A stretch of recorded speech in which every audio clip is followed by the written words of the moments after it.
ખબરોમાં બન્યા રહેવા માટે બેલ આઇકોન દબાવો અને એબીપી અસ્મિતાને સબસ્ક્રાઇબ કરો. દિવાળી પહેલા અમદાવાદ મહાનગરપાલિકાની ટીમ એક્શન મોડમાં છે. ફટાકડા, મીઠાઈ અને કાપડના વેપારીઓને સુપર સ્પ્રેડર બનતા અટકાવવા વેપારીઓના કોરોના ટેસ્ટ શરૂ કરાયા છે. શહેરમાં આવેલા 72 અર્બન હેલ્થ સેન્ટર પર મીઠાઈ, ફરસાણ અને કાપડના એકમ ધરાવતા વેપારીઓના એક સપ્તાહ સુધી ટેસ્ટ કરાશે. દિવાળીના તહેવારમાં મીઠાઈ, ફરસાણ અને કાપડના વેપારીઓથી કોરોનાનું સંક્રમણ ન થાય તે માટે અમદાવાદ મહાનગરપાલિકા તરફથી કવાયત હાથ ધરવામાં આવી છે અને હાલ જોઈ શકાય છે અલગ અલગ અર્બન હેલ્થ સેન્ટર છે ત્યાં આગળ જે વેપારીઓ છે તેઓના કોરોના ટેસ્ટ અહીંયા આગળ કરવામાં આવી રહ્યા છે અને મેડિકલ ઓફિસર ડૉક્ટર સીમા પટેલ આપણી સાથે ઉપસ્થિત છે.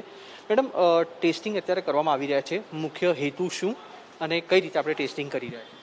અમારા એસીએસ રાજીવ ગુપ્તા સાહેબ અને અમદાવાદ મ્યુનિસિપલ કમિશનર મુકેશ કુમાર સાહેબની સૂચનાથી અત્યારે દિવાળીના સંક્રમણ વધારે ન ફેલાય એ માટે દિવાળીમાં નાગરિકો વધારે શોપિંગને બધું કરતા હોય છે એટલે વેન્ડર્સના શોપિંગની વ્યવસ્થા હાથ ધરાઈ છે. તો અલગ અલગ યુએસસી પર અત્યારે વ્યવસ્થા ગોઠવેલ છે કે જ્યાં દરેક સુપર સ્પ્રેડર પોતાના ટેસ્ટિંગ કરી શકે. રેપિડ એન્ટીજન ટેસ્ટ કરવામાં આવી રહ્યા છે કે આરટીપીસીઆર ટેસ્ટ તરફથી તે લોકો પોતાનું પરિણામ જાણી શકે?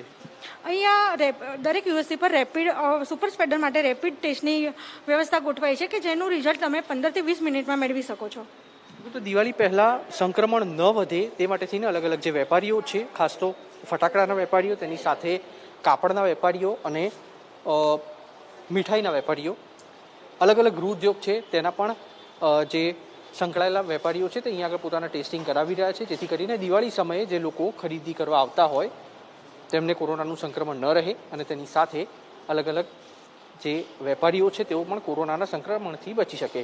તમામ અર્બન હેલ્થ સેન્ટર ખાતે અત્યારે રેપિડ એન્ટીજન ટેસ્ટ કરવામાં આવી રહ્યા છે જેમાં 15 મિનિટના ગાળામાં વેપારીઓ છે તે પોતાનું કોરોનાનું પરિણામ મેળવી શકે છે અને તે બાદ નિશ્ચિંતપણે તેઓ પોતાના ધંધા ઉપર આવતા જે ગ્રાહકો છે તેને પોતાની ગ્રાહકોની જે જરૂરિયાત છે તે પૂર્ણ પાડી શકે છે.